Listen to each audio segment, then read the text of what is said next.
La realidad de las ofrendas ayer y hoy, segunda parte.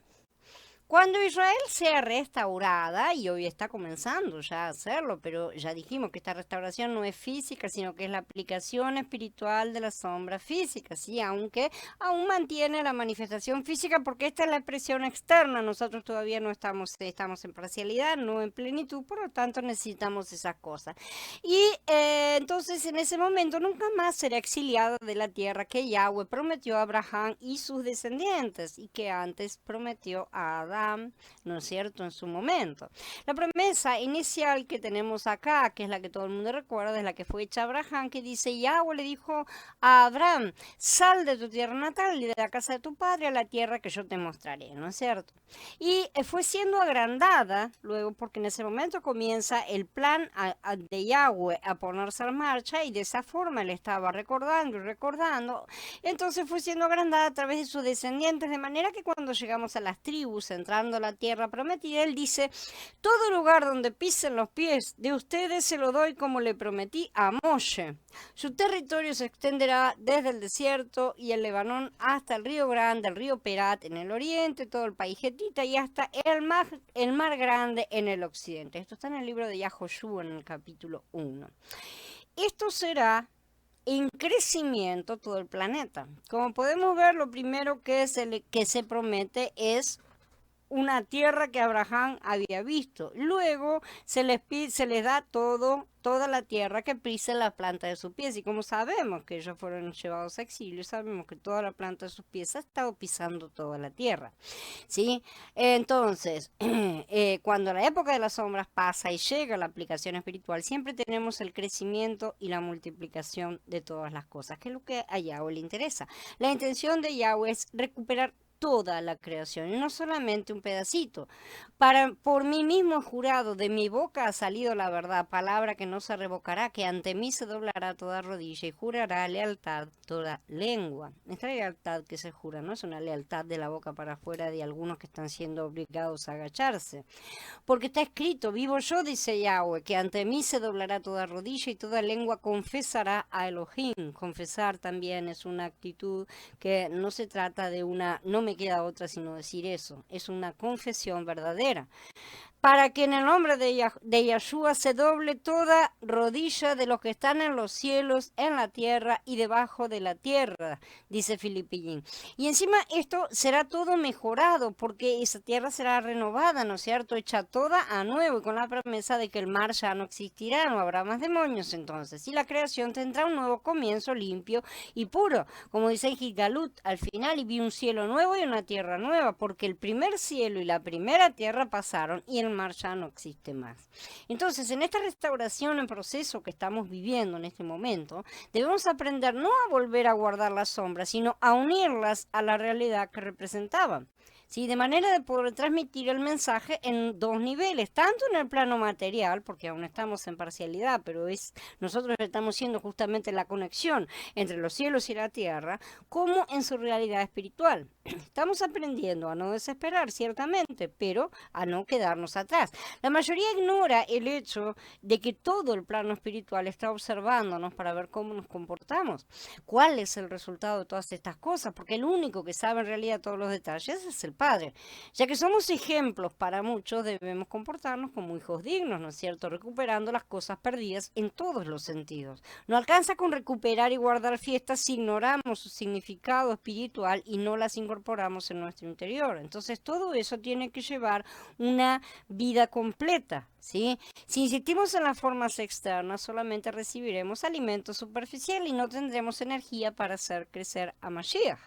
Al pueblo, antes del derramamiento del Ruach, no le alcanzó con sus propias fuerzas. Por más que hubieran querido, por mucho que muchos santos hubieran anhelado de todo corazón, de la misma manera en que nosotros hoy anhelamos mucho servirlo en plenitud, nosotros no tenemos la fuerza y no nos alcanza para hacer lo que deseamos. Y como Shaul mismo gemimos diciendo, ¿quién nos librará de este cuerpo de muerte? ¿No es cierto?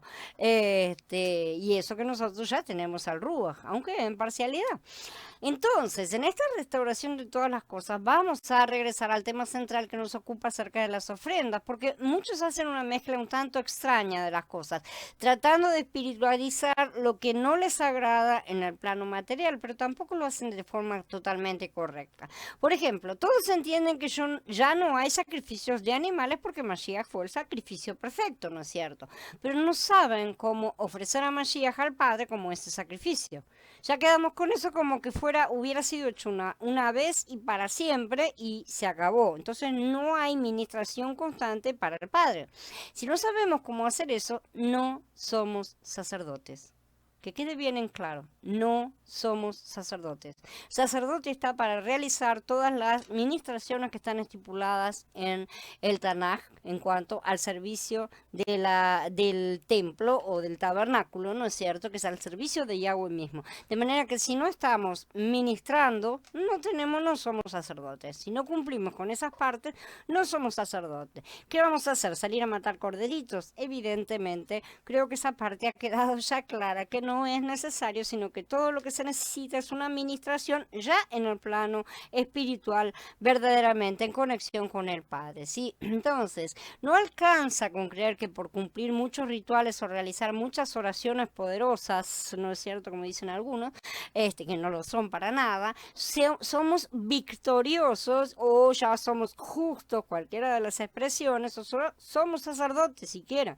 El sacerdote debe ser duramente preparado, no es un regalo ser ordenado, aunque el potencial para hacerlo viene en el paquete de los dones que recibimos en nuestro nuevo hombre, porque hemos entrado en la familia sacerdotal de Yeshua. Entonces, así como los hijos de Aarón venían por sangre, digamos, recibiendo ese derecho, nosotros también venimos por sangre de Mashiach y tenemos el mismo derecho. ¿Qué estamos haciendo? ¿Aprovechándolo o pisoteándolo?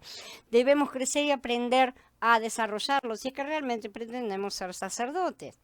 Una de las cosas a ser restaurada es la comprensión de todas las ofrendas que eran entregadas a Yahweh. En ningún momento Yahweh abolió su Torá, y eso venimos recuperándolo y venimos discutiendo y peleando con muchos, ¿no es cierto? Y el propio Yahshua aseguró eso también, de manera que si nosotros como creyentes somos sacerdotes en potencial que estamos siendo entrenados, estamos obligados a administrar todo lo que el Padre ordenó.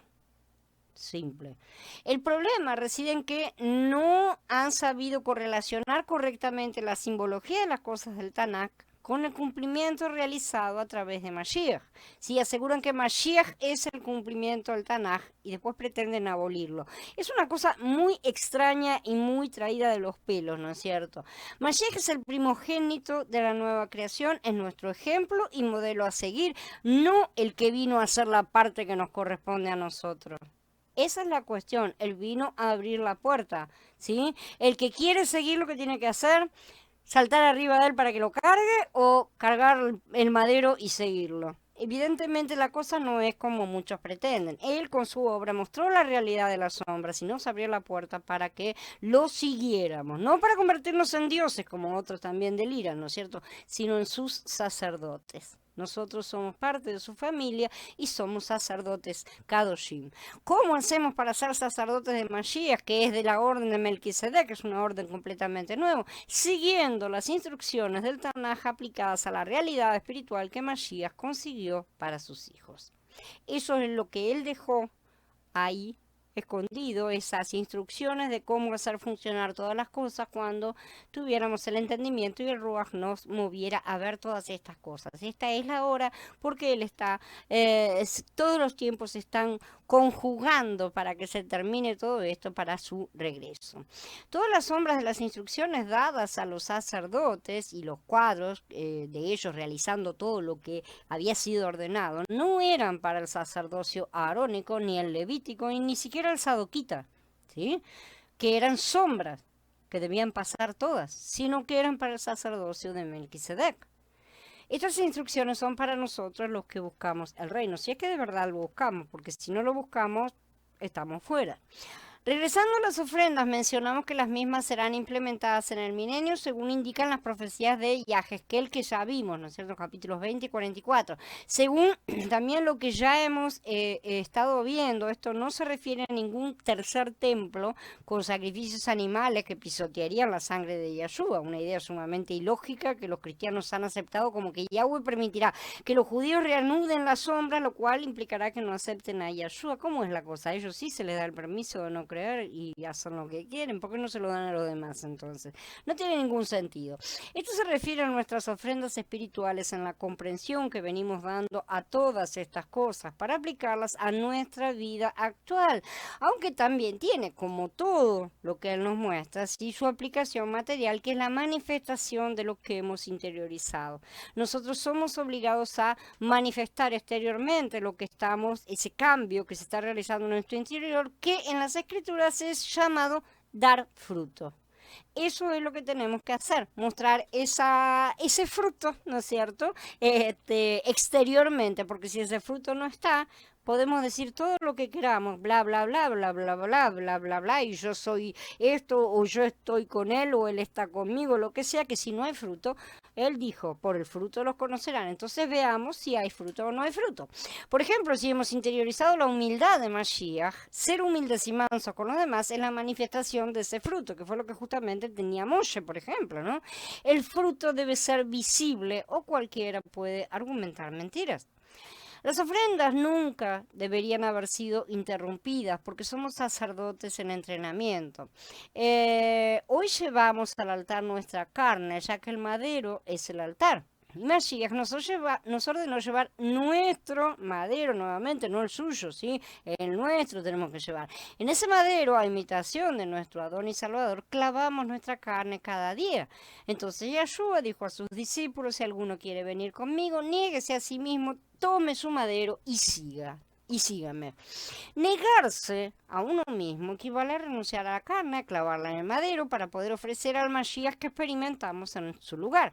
Con el tiempo esto se encarna, por así decirlo, en nuestra naturaleza, se hace carne, se mezcla completamente y sale de forma natural y se transforma en nuestra conducta espontánea. Una conducta se ve. Exactamente, y eso es una manifestación, un fruto visible. Por lo tanto, Él no ha dejado de requerir que le presentemos las ofrendas, solo que las presentamos de una manera un poco diferente. Y por eso debemos conocer justamente la diferencia entre las terumot y las tenufot. La necesidad de traer las ofrendas en Malajiyá, en el capítulo 3:8, ¿no es cierto? Lo aclara en una situación similar. Tenemos un remanente que está regresando en la época de Nehemías y de Ra, ¿no es cierto? Pero insisten en desobedecer una y otra vez. Eso fue cuando se levanta el segundo templo, ¿no es cierto? Y sabemos que hubo altos y bajos en toda esa época. Y eso es exactamente como en nuestros días actuales. Desde los mismos días de sus padres, ustedes se han apartado de mis leyes y no las han observado. Vuelvan a mí y yo volveré a ustedes, dijo Yahweh de los ejércitos. Pero ustedes preguntan, ¿cómo volveremos? ¿Debe el hombre defraudar a Elohim? Sin embargo, ustedes me están defraudando. Y preguntan, ¿en qué te estamos defraudando? En los diezmos y las ofrendas. Ustedes están sufriendo bajo una maldición, sin embargo, siguen defraudándome la nación entera. Traigan el diezmo completo al almacén, que haya alimento en mi casa, y pruébenme así, dijo Yahweh de los ejércitos. Ciertamente les abriré las compuertas del cielo y derramaré bendiciones sobre ustedes. Y desapareceré de entre ustedes las langostas para que no destruyan el fruto de su suelo, y sus viñas en el campo no se malograrán más, dijo Yahweh de los ejércitos, y todas las naciones los contarán como felices, porque ustedes serán el más deseado de los países, dijo Yahweh de los ejércitos. Las langostas son los demonios, como sabemos por Gilgalut, ¿no es cierto? O sea, todo el mal que nos ataca son las maldiciones que nos vienen encima cuando nosotros nos colocamos en desobediencia bajo su maldición. El retornado remanente, en ese momento le había robado el ojín de los diezmos y ofrendas y por eso estaban bajo maldición. Lo declara Yahweh, no lo dice nadie más. Yahweh mismo les está diciendo, ustedes están bajo maldición por este motivo. Sin embargo, él asegura que esa maldición será revocada cuando obedezcan y hagan lo que manda. Ese es el tema siempre, esa es la pelea que todos tenemos con Yahweh, obedecer o no obedecer. ¿Sí? A él no le interesa el dinero en sí, sino la obediencia. Y la obediencia es a toda su Torah, no solo la parte que nos gusta. Resulta divertido esa cuestión de decir esto funciona, esto no funciona, ¿no es cierto? Esto estaba, esto no está más. Y lo único que se logra con esa cosa es abrir agujeros. ¿Sí? Porque es una mentira. La cuestión que muchos no notan no es el dinero, los productos materiales que deben devolver, ¿sí? Pues no nos pertenecen, sino la obediencia. La obediencia es lo que el Padre desea. La obediencia a Yahweh ciertamente nos demuestra que una persona cumple todos los mandamientos del Padre y no solo los que le agradan. Y esto muestra no solo que esa persona tiene fruto de humildad, sumisión y obediencia, sino también de generosidad. Las personas que están aferrándose a sus derechos, y esto incluye todos los derechos humanos que podamos mencionar y en los cuales todos nosotros hemos sido educados, ¿sí? Para defender, aun cuando muchos realmente son válidos, no estamos diciendo que no sean válidos, sí son válidos muchísimos, pero no es necesario que nosotros andemos reivindicando ellos esas cosas, ¿no es cierto? Entonces, las personas que están siempre aferrándose a esos derechos no son sumisos, no son sacerdotes, ¿sí? Y responden a la carne. Siempre están respondiendo en su carne en todas las cosas. Lamentablemente, cuando estamos en esas posturas, estamos en la carne. Si el Padre ordena una cosa, esa cosa debe ser cumplida, no argumentada. Y esta es una parte difícil. Cuando Yahweh le pidió a Abraham su único hijo, al que amaba, como sacrificio, Abraham no dudó en casi llegar a sacrificarlo. ¿Sí? Él le podía haber dicho, pero vos me lo diste, ¿ahora por qué me lo vas a sacar? Un millón de cosas más alrededor. Vos no podés matar a un niño. Vos no sos un padre amoroso, vos no podés levantar la mano para matar. O sea, tenía muchísimos argumentos realmente para hacer. ¿Por qué nosotros insistimos en ser mezquinos con él cuando todo lo que hemos recibido viene de su mano? Ese es el punto que él quiere que veamos. Lo mezquinos que somos realmente en todas las cosas, ya que todo nos ha sido dado por él, inclusive la vida, evidentemente. Muchos argumentan que ya no hay templo y que todos somos templo y sacerdotes, pero ninguno de los que así hablan puede ministrar a nadie nada que no sea egoísmo y carne. Yo no he visto a nadie que ministre correctamente, o sea, que esté ministrando bien. Y justamente las personas que ministran correctamente son las que ya han entendido que todo proviene del Padre, vuelve al Padre y que Él es el que se ocupa de todas las cosas. No hay derechos, no hay reclamaciones y no hay discusiones en cuanto a lo que Él manda o no manda. Los argumentos de muchos son carnales y no provienen del Ruach.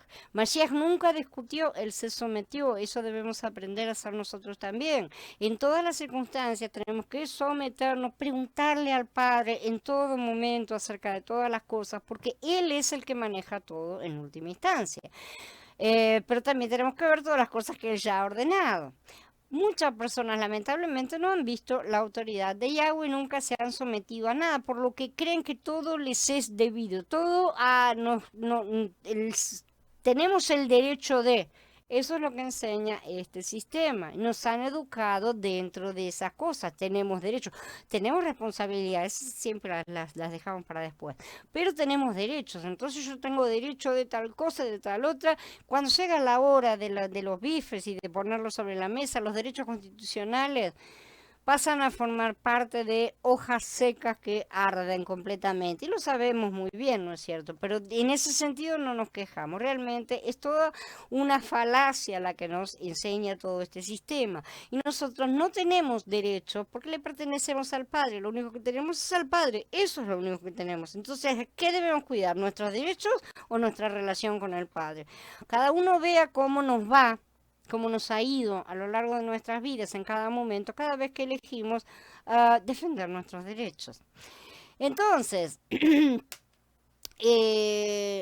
Yahshua dijo que ni un yod ni una tilde pasarán de las escrituras, ¿no es cierto? Por lo que nada ha sido abolido, nada en las escrituras ha sido abolido, así que no nos inventemos de que esto era para esa época y aquello es para la otra, ¿sí? Porque lo que era por ejemplo, la más clara que todos tienen, la repito una vez más, el sacrificio de Yahshua, que cambia los otros sacrificios, no es correctamente ministrado por los que se creen sacerdotes hoy, como ya lo estamos viendo, no hemos ministrado correctamente absolutamente nada. Y en segundo lugar, no hay nada abolido, hay una cosa que fue reemplazada por una cosa mejor. En realidad fue reemplazado por la realidad de esas sombras a las cuales todas esas cosas estaban apuntando, ¿no es cierto? Pero no hay nada que haya sido abolido ni nada desaparece. Todas las cosas son en última instancia reemplazadas, cuanto mucho por una realidad que es superior. Entonces, resulta bastante hipócrita creer que se puede ser sacerdote cuando ni siquiera se ha aprendido a obedecer. Realmente debemos bajarnos un poco del caballo y decir, yo estaba subida donde no me correspondía, evidentemente, ¿sí?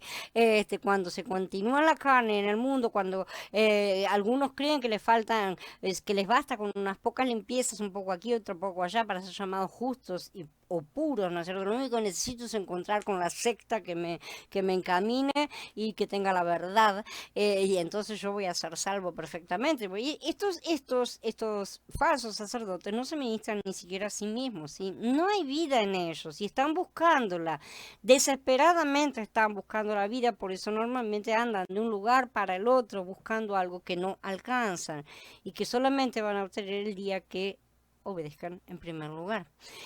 Reclamar el salario por un trabajo que no estamos haciendo, o sea, reclamar el salario como sacerdotes, es algo que es muy común entre los políticos corruptos, ¿no? Pero sumamente impropio de un sacerdote del Altísimo. Así que alguien que asegura que está dispuesto a entregar su vida no puede discutir con el Padre por la validez o no de sus órdenes. No puede ser mezquino en ninguna de las cosas.